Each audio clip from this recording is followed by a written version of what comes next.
Hello viewers, welcome to my video channel Sandy War. This is a channel devoted to strategic and defense affairs.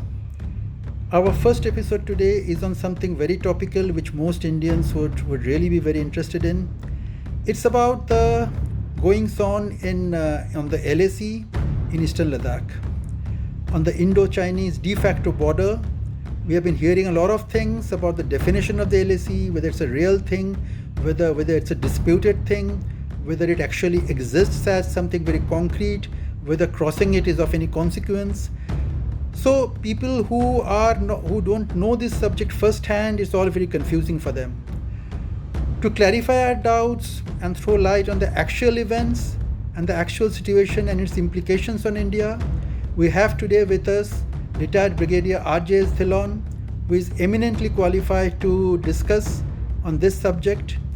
He has served in Ladakh extensively. He is a very esteemed para officer from the Indian Airborne Forces. He has himself led patrols in Ladakh from the Karakoram Pass downwards. He would explain today what actually is the LAC, its genesis, what are the consequences and significance of transgressions on the LAC, and how things stand today. Now over to Brigadier R.J.S. Dhillon. Welcome to the first episode of Sandy War. So we are starting with you, sir. And today's topic would be something very topical and interesting, like we have already discussed. We have been hearing a lot about perceptional LAC. Now, apart from the humorous English here about perceptional LAC, if we go to the substance, there is again a perception being created and nurtured assiduously over the last few months that the LAC is not a concrete thing. It's a matter of perception. It's completely subjective. And since it's completely subjective, really losing ground if people come in and sit in on our side of the LAC. That's the perception that is being created, sir. So we would like to understand from you firsthand what you feel about this. Thank you very much for having me on. A few things I would like to lay down right in the beginning. You see, we have to understand that as far as this general area is concerned, this thing of competing and expanding claim lines is a carryover from the Great Game. It started during that time. It was played both by the British as well as by the Maharaja of Kashmir also. Matter of fact, out of the 5-6 odd claim lines which the Kashmir Darbar has over the area, which expand right from, say, somewhere near Karakoram Mountains to the that Kennedy and something line and something else line, and then on to almost to Kunlun line, right? Uh, Now, these were people, though British, but they were in the employment of the Maharaja of Kashmir, and they were sort of batting for him and trying to push up the line as far as possible, basically to keep Russia at bay, one. Number two, to cater for the sleeping giant that is China waking up at some later stage. Now, we will not touch upon the morality, the legality of the lines. Whatever that be, as far as the army is concerned, they are given a particular line and they are expected to defend that line with their best, to their best, right? And it is not a question of whether it's right, whether it's wrong. It is an order given to them. They obey the order as long as they are not going to carry out, say, enslavement of people or some other human rights violations whatsoever, right? Now, in this particular area, there are two sets of expanding lines. We will not deal with the one which deals with Pakistan. Now we start out with what is there on the Chinese side. Now, the initial jockeying which was there carried on for a long time. However, after independence, once the state acceded to India, we inherited the lines and the claim lines being the successor power to Britain as well as to Kashmir. Now, the Chinese had a different perception. They kept placing their lines. We would place our lines. The matter would go to and fro. However, a stage came where it broke into war, as you are well aware, in 62. The Chinese then advanced almost to the line, which was their claim line, which can be called the claim line of 59. And having done that, they pushed back about 15 to 20 kilometers or to the place from where they started. There was a note which was sent by them and which forms a part of the white paper by the Ministry of External Affairs uh, placed before the Parliament in 63, which has the line very clearly marked.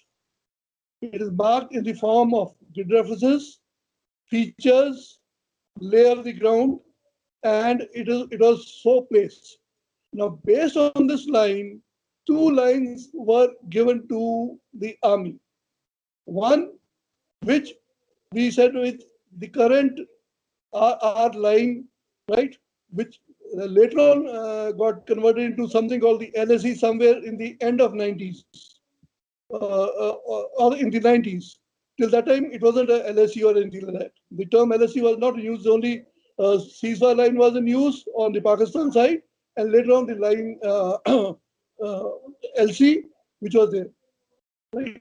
Now, this particular line, uh, as was marked on the maps of the army, the resident division, there being 3 infantry division, was very clearly marked. It and stated limit of army patrolling. So this was one particular line which was very clearly marked. The other line was marked on some maps, but not on all, which was what can be termed as our claim area of control, or whatever you want to call it, right? Now, as far as the patrolling in that area goes, what is given is that right from Karakoram Pass down till Galwan, which I know, right, only Ladakh Scout patrols and patrols of the ITBP or jointly of both used to go up into that area ahead of the line. Like there used to be a regular patrol starting from the Chungtash company, which would go via Murgo, Burse, Track Junction to Dolbeg Oldie. That is be about a platoon minus. It will pick up a section of ITBP from there, and next day go up to the Karakoram Pass, keep the pass at a physical occupation for some time, the given time, leave telltale evidence of having been there, and get back. Now, other places also, some places there were only ITBP patrols going up, some places there were only Ladakh Scout patrols going in, but patrolling was a regular affair. There was no clash whatsoever. However, there used to be a competitive patrol almost within a few hours, you can say, from the Chinese side. As far as Karakoram patrol pass was concerned, they used to react from a place called New Encampment camp of theirs. Subsequently, the uh, a deliberate attempt was made probably from the other side and a response from our side in which the frequency of these so-called transgressions increased, mainly by them, sometimes in retaliation by us. Now, that is what has been going on as far as the movement across the lines is concerned. Now, getting back to the lines, at some stage in 90s, after these various meetings, the line merged and became something called the line of actual control. This again, while the thing was not ratified by them, right? But on ground, the position was very clearly known to both the sides, and both the patrols by and large used to respect it. in as much as that if they even went across the line, they did not get into a offensive situation and recoiled if confronted by another patrol from the other side. Now, this thing of calling it the perception of the LAC, now that is a bit of an excuse.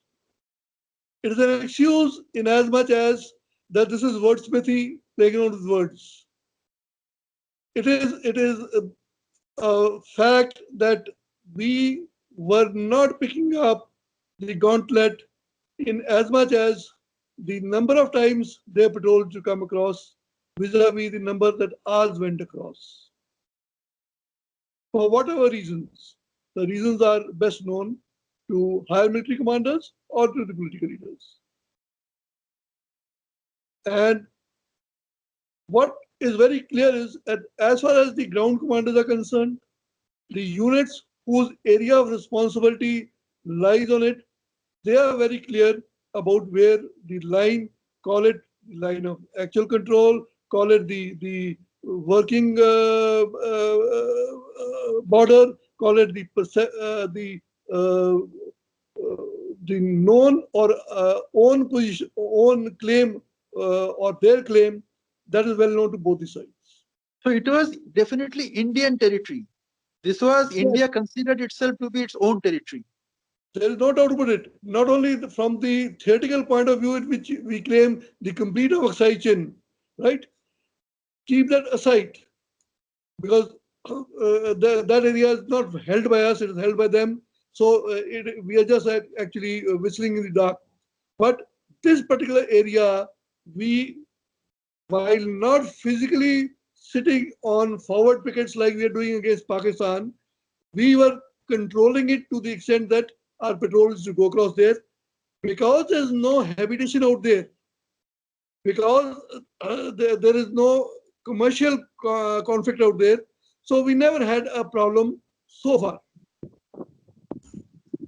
Sir, you have actually served there. Our viewers must know that you were with the Ladakh Scouts, and Ladakh Scouts went amongst all units.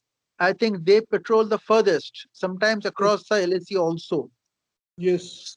So, have you experienced that part of the adventure, sir? Yes. You see, periodically, off and on, uh, tasking would be done of the last Scout patrol, specific purpose, right? Which involved at times crossing the line. And that briefing generally used to be done directly by the GOC to the commandant. If the officer who was supposed to do that was not available on telephone, or to the officer directly after having apprised the commandant. And specific tasks would be given. I'm aware of that. That General Somana, when he was the GOC, he gave a very specific task. The task was classified, so it will not be dwelt upon further. I don't know by now, although it is lost all relevance, but it involved crossing the limit of army patrolling which was laid down. And it was done very, very successfully. So, when you had gone across once, sir, to the other side, was it on horseback? Yes. You see, what used to happen was because it was a longish way, so we used to have the patrol used to be mainly a mounted patrol, right? The last scout had a number of animals on its establishment, and we used to ride up. So there, basically, because now we were doing something which could be potentially retaliated against. So what we had done was that we halted the patrol on the Dapsangla on the forward slope facing the Chinese side, so that the patrol was asked to brew some tea or something, make a lot of smoke, so that the Chinese attention would be onto that, and they would think that petrol is still there. Meanwhile, my Howler Major and myself two of us on horseback, we slipped off and using the ground for cover, we moved ahead. The patrol was given a time thing to be there for a particular period, and then they were to move off to the next point, which was the track junction post of the ITBP. We went across from there. We went to the right to the junction point of the two branches of the Chiptap River, one which comes by the side of Dalbeg Oldie, one which comes from the side of track post, and it joins near between the Chinese post of New Encampment, which was their sort of a base out there, just like we had Chamtash, and the old position of 62 from which we we vacated, or whatever you want to call it, called Jack 1 and Jack 2.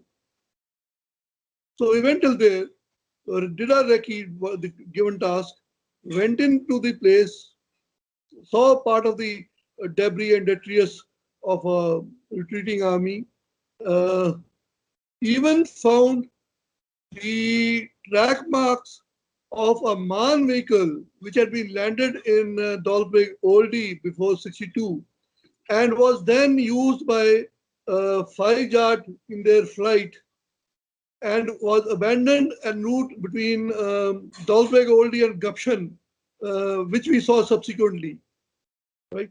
And which interestingly later on was recovered by Ladakh Scouts and used for some time. It was the original MAN vehicle manufactured in Germany. Okay, sir. So there was no question of not knowing where the LAC lay, where the limit of army patrolling lay. There was no question. No question whatsoever. It was very clearly marked and defined on maps. The concerned officers, subunit commanders, unit commanders, all knew it on ground. So there was no question of any ambiguity, any question of, well, the line might be here or might be there. No, that's all nonsense. And that was Indian territory. As far as Indian Army is concerned, that's Indian territory. Yes, it is an Indian territory. To be defended. To be defended. To be defended. Obviously. Obviously. If unfortunately, push to shove, it definitely has to be defended.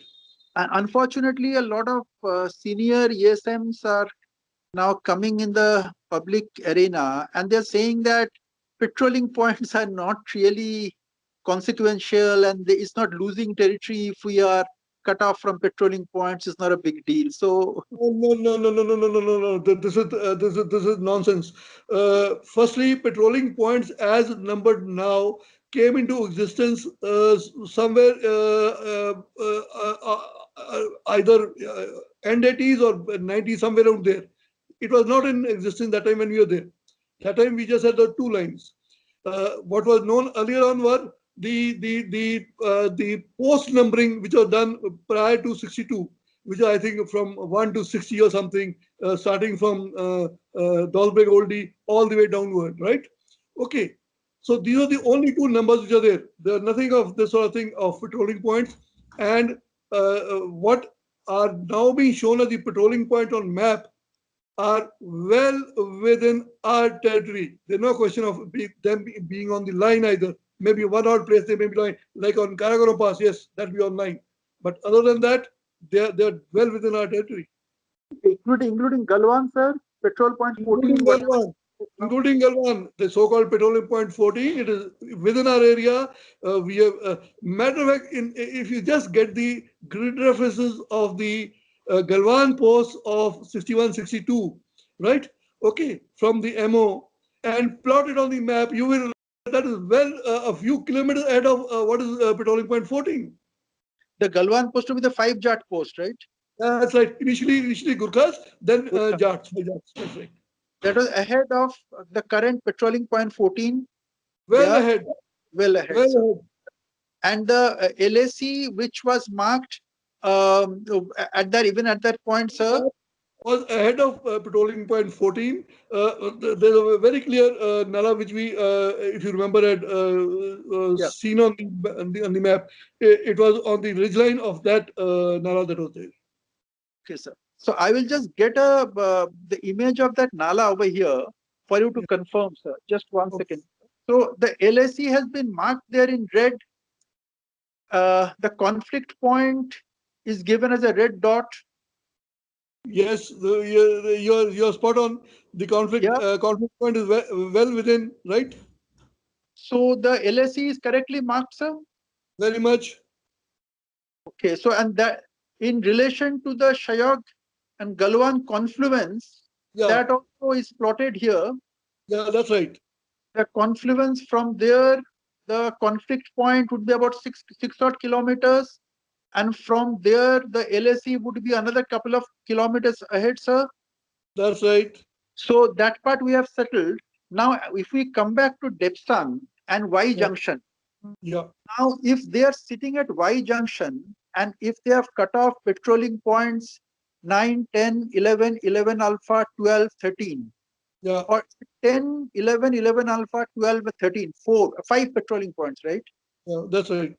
Now, that would be tactically significant, sir.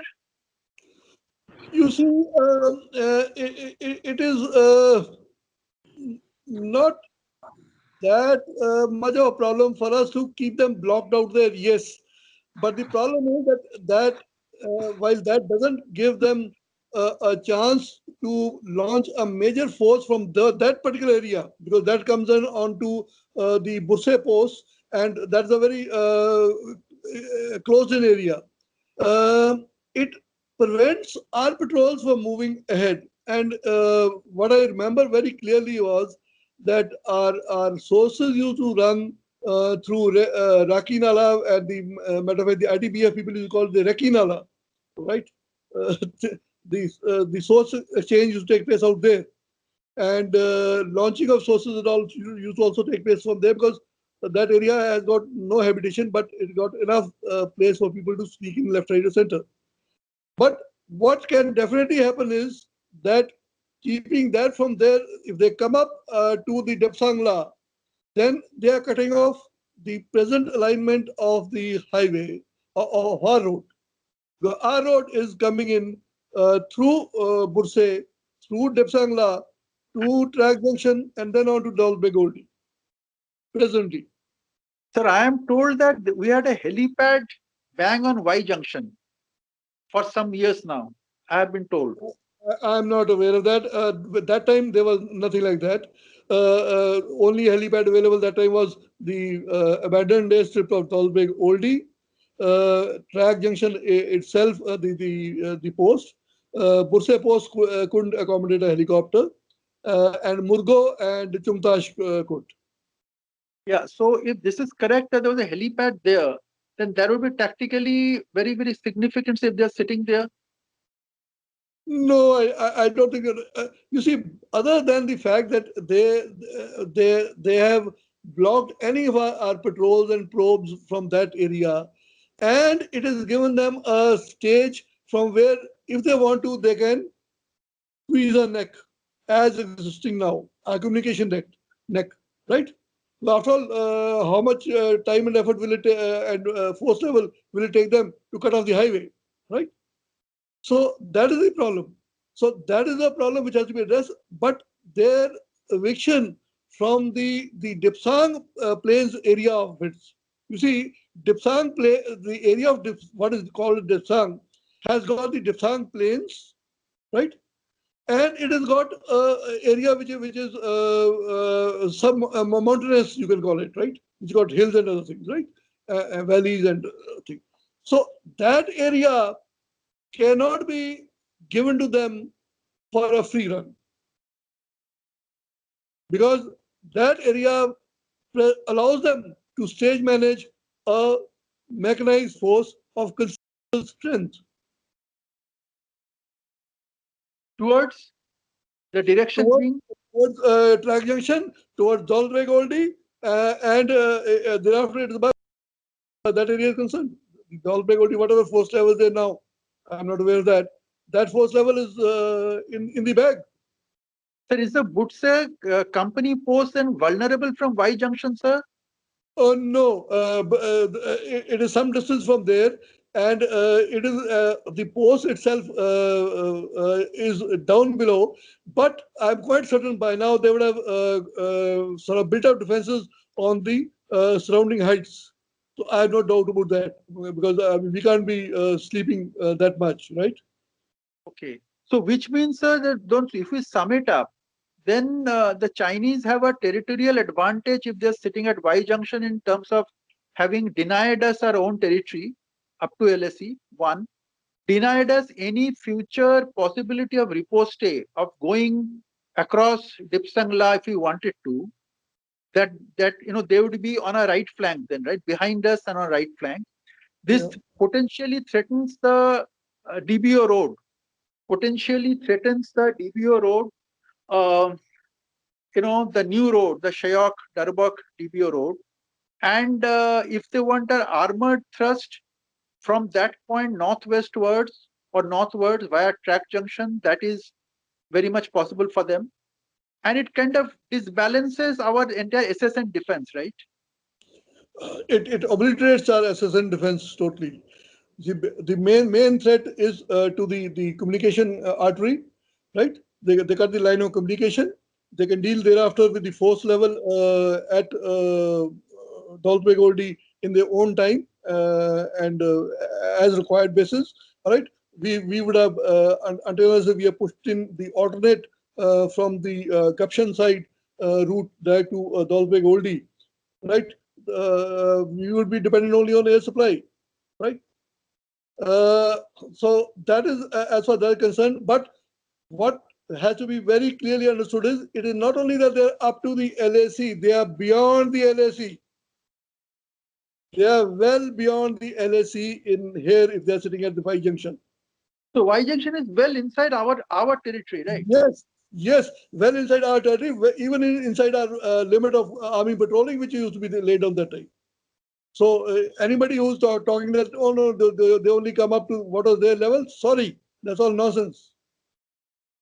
Okay, and similarly in Galwan, sir, if there's a buffer zone has been created and we have come back from the conflict point, let alone LSE, even from the conflict point, and the buffer zone has been created inside our territory, right? So since Yeah, you were there and you know the narrow ravines and the narrow, Galwan Valley, is that tactically even defensible if something no, happens? you see, they have changed the facts on the ground as far as we are concerned. What now we are is effectively we are not there in the Galwan Valley, right? We are effectively not there. Only thing that we can do is that we can pinch off this thing by occupying the heights across the Shok towards their side, okay, and have our some depth areas on our side of the Shok. But we are not there in Galwan. Any person who's hyperventilating about the Galwan warriors and things like that is talking nonsense. Sir, any point, beyond, let's say, the estuary, the confluence of Shayok and Galwan, beyond that confluence, nothing is defensible, right? We have to be No, on the no, west. no, that will be wrong.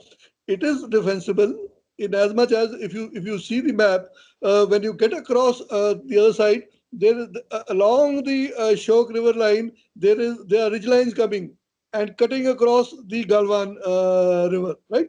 Almost like crossing of the T. You see it, if I'm not wrong, one, two, at least two of them till the conflict point. This PP14.